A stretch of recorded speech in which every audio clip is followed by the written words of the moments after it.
नमस्कार। India debate में आप सबका स्वागत है। मैं हूं आशुतोष पाठक। मित्रों, पश्चिम बंगाल से एक फिर खबर आ रही है और इस बार खबर पश्चिम बंगाल के साथ साथ हाई कोर्ट और सुप्रीम कोर्ट से आ रही है। कल हाई कोर्ट में झटका लगा, आज सुप्रीम कोर्ट में झटका लग गया। लेकिन ममता बनर्जी अपनी आखिरी बैटल को जारी रखना चाहती है। आज पश्चिम बंगाल में 15 बूथों पर दोबारा रिकाउंटिंग हो रही है, रीवोटिंग हो रही है और उस पर भी आपत्ति थी ममता बनर्जी को। लेकिन भारतीय जनता पार्टी ने आरोप लगाया, इलेक्शन कमीशन को लगा कि ये चुनाव दोबारा होना चाहिए, वोटिंग होनी चाहिए। दोबारा वोटिंग हो रही है, वो जारी है। वो भी आज शाम 6 बजे तक पूरा हो जाएगा। लेकिन ममता बनर्जी टीएमसी कल हाईकोर्ट पहुंच गई। हाईकोर्ट में याचिका लगाई गई कि पारामिलिट्री फोर्स और सेंट्रल जो फोर्स है उसको मतगणना केंद्रों पर लगाया गया है, उसे हटाया जाए। और इससे स्पष्ट हो रहा है कि भारतीय जनता पार्टी सरकार जो है, भारतीय जनता पार्टी की जो केंद्र में सरकार है, वो कैसे चुनाव को हाईजैक करना चाहती है। मोटे तौर पर लबोलुआब यही था। हाई कोर्ट ने कहा कि हम इस मामले में कुछ नहीं दखल करेंगे, टर्न डाउन कर दिया। सुप्रीम कोर्ट पहुंच गई टीएमसी। आवेदन यही था कि जो सीआरपीएफ के जवान मतगणना केंद्रों पर लगाए गए हैं, उससे फेयर काउंटिंग नहीं होगी, कुछ गड़बड़ियां हो रही हैं। उन्होंने कहा कि एक जहां पर सीसीटीवी कैमरे नहीं लगे हुए हैं, वहां पर एक बूथ पे सुबह में जो पोस्टल बैलेट होते हैं उसका जखीरा पकड़ा गया है। सुबह 4 बजे पोस्टल बैलेट लाए गए हैं और मतगणना केंद्रों में रखे गए हैं। इसकी जांच होनी चाहिए। अब वहां पर कहा जा रहा है कि वहां सीसीटीवी कैमरे बाहर में नहीं है, या वो कवर नहीं कर रहा है, या खराब है, या कुछ भी जो भी आरोप था उनका वो लगाया गया। सुप्रीम कोर्ट ने कहा कि ये सब हम नहीं सुनेंगे, ये चुनाव आयोग का विषय है, कैसे मतगणना करानी है और किस तरह से उसकी पूरी सुरक्षा की जाएगी। हाईकोर्ट में झटका लगा। हाईकोर्ट के ऑर्डर को बहाल रखा सुप्रीम कोर्ट ने। कहा कि हम इसमें कोई इंटरफेयर नहीं करेंगे। फ्री, फेयर और फियरलेस वोटिंग और मतगणना दोनों कराना चुनाव आयोग की जिम्मेदारी है, उसमें हम क्यों इंटरफेयर करेंगे। अब सवाल है कि जिस सीआरपीएफ का हवाला ममता बनर्जी की पार्टी टीएमसी अदालत में दे रही है, हाई कोर्ट और सुप्रीम कोर्ट में, और दोनों जगह से, हाई कोर्ट और सुप्रीम कोर्ट दोनों जगह से इस मुद्दे को नकार दिया गया। कहा कि इस मामले में हम नहीं पड़ेंगे ना। और हाई कोर्ट का जो फैसला था कि जो भी कर रही है चुनाव आयोग, वो अपने विवेक से कर रही है फैसला और उसको करने दिया जाना चाहिए। मना कर दिया। सुप्रीम कोर्ट ने उस आदेश को आगे जारी रखा। फिर ये कहा गया कि भाई पोस्टल बैलेट लाया जा रहा है, वहां सीसीटीवी कैमरा नहीं है। अब इतनी बेवकूफी, मतलब ये दो पैसे के ज्ञान वाले भी जो लोग होंगे, उनको भी ये तमीज होगी कि इतनी हाई सिक्योरिटी में, उस हाई सिक्योरिटी की पहली प्राथमिकता होती है कि जहां कहीं भी इस तरह की मतगणना केंद्र बने हैं इस तरह के, वहां पर कम से कम बेसिक चीज, वहां सीसीटीवी कैमरा उपलब्ध ही होना चाहिए। कोई भी मतदान केंद्र और मतगणना केंद्र सीसीटीवी कैमरे से बाहर रहेगा, वो सर्वेलेंस नहीं होगा, ये असंभव है। ठीक है, दूर दराज के केंद्र पे हम समझ सकते हैं कि वहां सीसीटीवी कैमरा काम नहीं कर रहा था। लेकिन मतगणना केंद्र, वोटिंग छोड़ दीजिए, मतगणना केंद्र तो पूरे प्रदेश में होता नहीं है। हर हर बूथ से मशीन जिसके माध्यम से वोटिंग हुई है, ईवीएम मशीन जिसको आप कहते हैं, वो ईवीएम मशीन एक जगह लाया जाता है स्ट्रांग रूम में, और फिर 2-3 मतगणना केंद्र होते हैं मैक्सिमम, वहां पे मतगणना की जाती है, ताकि वहां पे चाक चौबंद सुरक्षा व्यवस्था हो। और वो एक प्रकार से हाईटेक मतगणना केंद्र होते हैं, हर चीज की वहां पर सुविधा होती है। तो सीसीटीवी की सुविधा नहीं होगी, ऐसा आप समझ सकते हैं।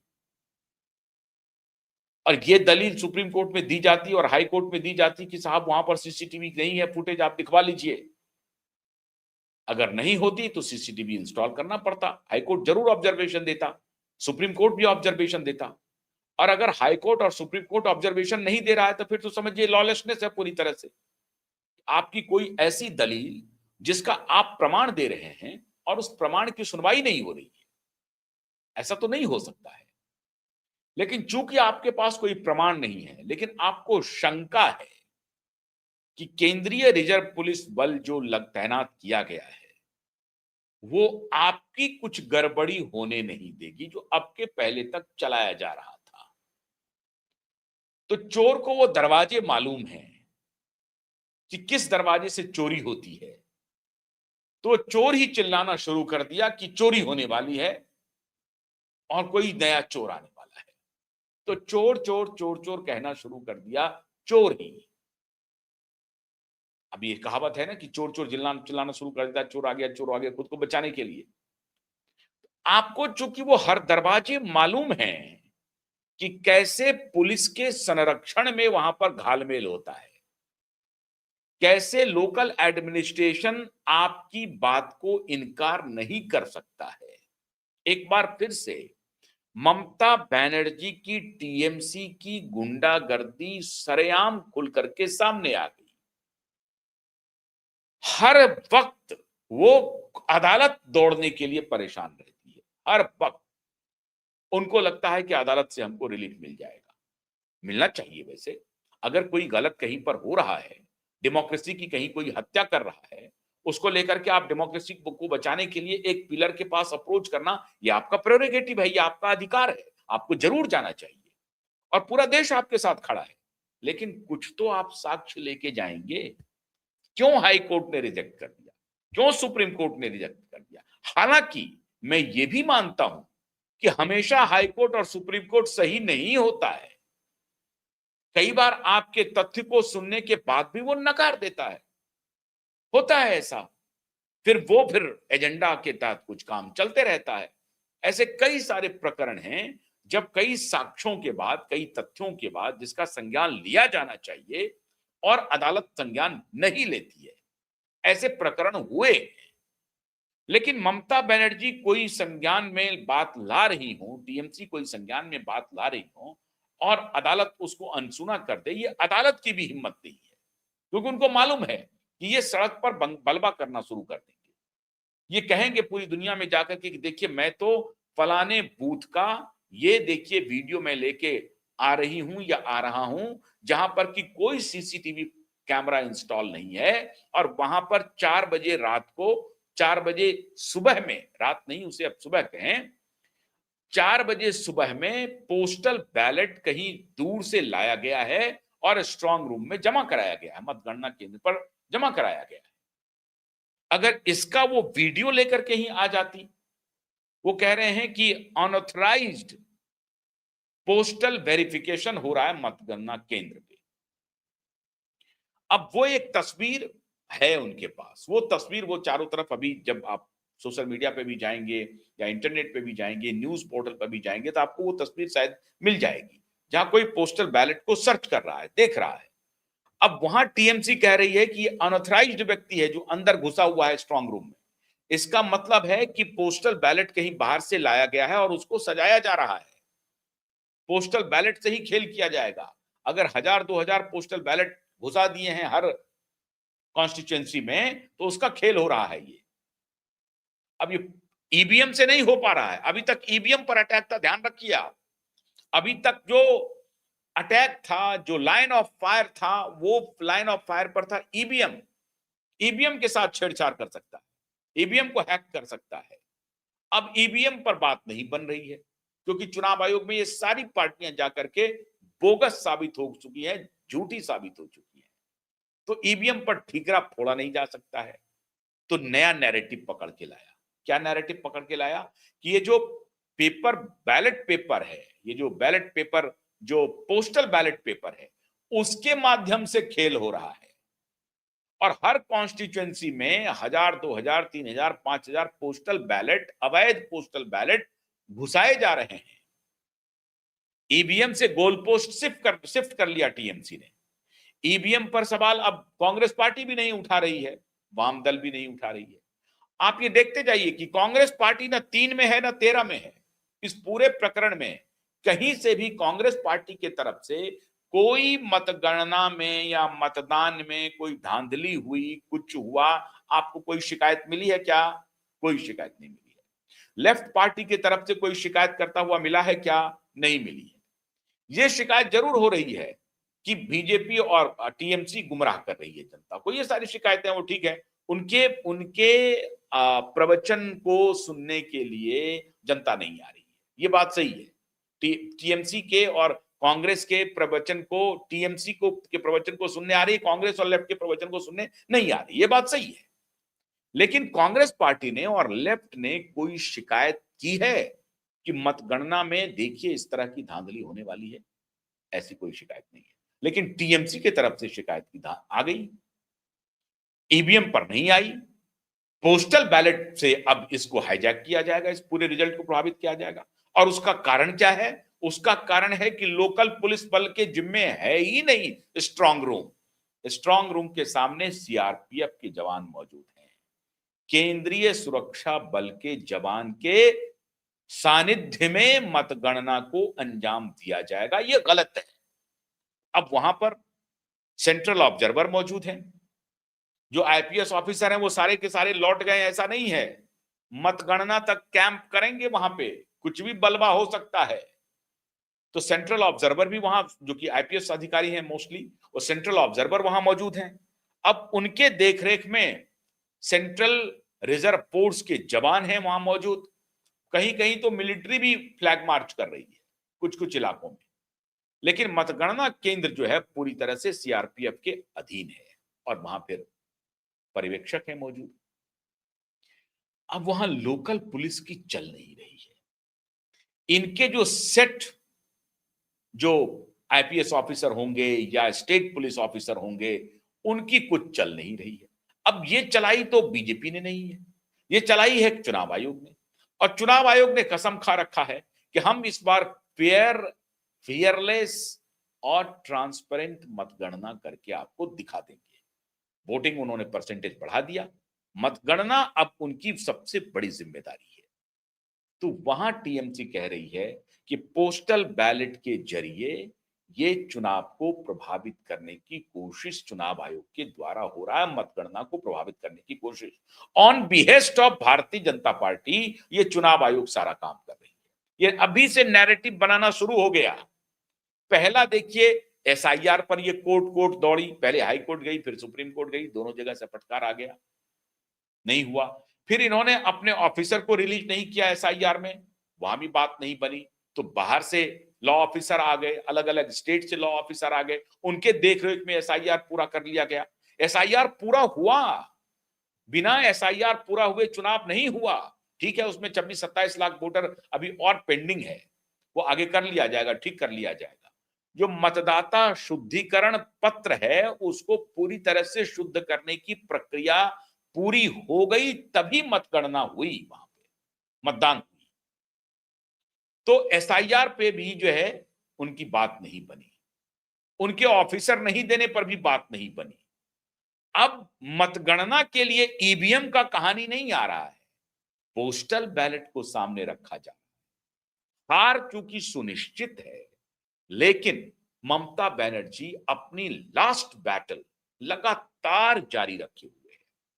टीएमसी की नेत्री कह रही हैं कि जो एग्जिट पोल हुआ है वो एग्जिट पोल बीजेपी का एग्जिट पोल है, उससे कोई लेना देना नहीं है बंगाल में। बंगाल में ममता ही आएंगी। पलटों सरकार का कोई मतलब नहीं है। ममता दोबारा आ रही हैं पश्चिम बंगाल में।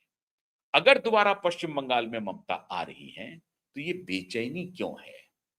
अगर उनको लग रहा है कि हमको जब अपार इतना वोट परसेंटेज बढ़ा है और टीएमसी को लग रहा है कि ये सारा वोट हमारे फेवर में आ रहा है, तो हाई कोर्ट और सुप्रीम कोर्ट का दरवाजा क्यों खटखटा रही हैं? इतनी बेचैन क्यों है? इतनी बेचैनी क्यों इसलिए है क्योंकि अगर 4 तारीख को रिजल्ट हमारे खिलाफ आ गया तो 5 के बाद हमारे खिलाफ बहुत सारे एक्शन होंगे। हमारे भ्रष्टाचार एक्सपोज हो जाएंगे और भ्रष्टाचार में हमारे बहुत सारे नेता जेल जाएंगे। इसीलिए वो आखिरी लड़ाई लड़ रही है। पोस्टल बैलेट का मुद्दा और सेंट्रल रिजर्व पुलिस बल की तैनाती मतदान केंद्रों पर, इसका मुद्दा लेकर के पहुंच रही हैं हाई कोर्ट और सुप्रीम कोर्ट। हाई कोर्ट और सुप्रीम कोर्ट दोनों ने इस पर रोक लगाने से मना कर दिया। इसलिए बेचैनी है ममता बनर्जी की। और ये जो आखिरी बैटल था कि किसी भी तरीके से मतगणना को प्रभावित करो, वही आखिरी खेल होता था। क्योंकि वो स्टेट में पावरफुल रहती थी, सारा पुलिस ऑफिसर उनके इशारे पर नाचता था। अरे साहब, डीजीपी और एसपी और एसएसपी तो इनके पीछे डोरमैट की तरह रहते थे। इनके डोरमैट हैं, समझिए, उन पैर पोछना की तरह हो गया था। उनको धता बता करके ये चलती थी। उनको फॉल इन लाइन करवाया गया कि बाय हुक एंड क्रुक आपको इन्हीं के आदेश मानना है। इस तरह का व्यवहार होता था ममता बनर्जी का। तो वहां की पुलिस तो पहले से, पुलिस में भी दो फाड़ हो चुका है। बहुत सारे पुलिस वाले कहते हैं कि जितनी जल्दी ये सरकार जाए उतना अच्छा है। उनकी भी इच्छा है, लेकिन जब तक वो शासन में हैं, जब तक सरकार चली नहीं जाती है, सशंकित है वहां का, सशंकित है पूरा का पूरा एडमिनिस्ट्रेशन। लेकिन आखिरी बैटल वो सिर्फ और सिर्फ इसलिए लड़ रही हैं कि किसी तरीके से मतगणना को भारतीय जनता पार्टी प्रभावित ना करे, या चुनाव आयोग जो है वो पूरी तरह से बीजेपी के लिए काम कर रही है। ऐसा सोच लेना गलत है। आपके कार्यकर्ता मौजूद हैं, सैकड़ों हजारों की संख्या में आपके कार्यकर्ता वहां मौजूद हैं। आप कार्यकर्ता को मतगणना केंद्र पर डिप्यूट किए हुए हैं, फिर भी आपको शंका है। फिर ये नया नैरेटिव ले आए कि वहां पर सीसीटीवी फुटेज नहीं है, सीसीटीवी कैमरा नहीं है। तो सीसीटीवी कैमरा नहीं है तो आप इंस्टॉल कराइए, चुनाव आयोग के पास जाइए। अब आखिर में जब अदालत से झटका मिल गया है तो वो चुनाव आयोग के पास गई है कि केंद्रीय रिजर्व पुलिस बल को आपने तैनात कर दिया है, इस पर हमें शक है। और ये देखिए पोस्टल बैलेट पेपर लाए जा रहे हैं, इस पर भी हमें शक है। हो सकता है कि टीएमसी का ही कोई कार्यकर्ता लेके चला गया हो पोस्टल बैलेट पेपर कहीं से ला करके, क्योंकि उनको भी, मैंने कहा ना, चोर दरवाजे तो इनको भी मालूम है। ये भी हो सकता है। अब अगर पोस्टल बैलेट का जांच कोई अनऑथराइज्ड व्यक्ति किसी मतदान केंद्र पे कर रहा है, अगर कर रहा है, ये बहुत सीरियस इशू है। चुनाव आयोग को इसकी गंभीरता को समझना चाहिए और हमको उम्मीद है कि चुनाव आयोग इसकी गंभीरता को समझेगा भी और इसके जांच के आदेश भी देगा। लेकिन हाईकोर्ट और सुप्रीम कोर्ट जाने की तो कोई आवश्यकता नहीं थी।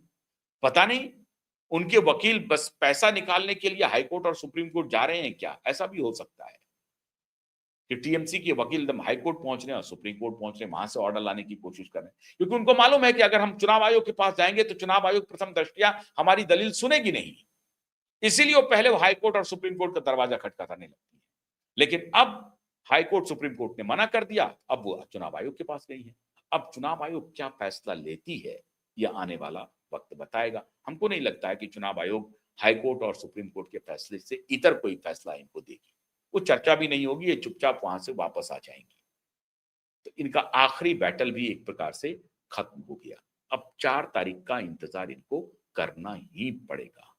हम सबको इंतजार है। बहुत बहुत शुक्रिया। नमस्कार।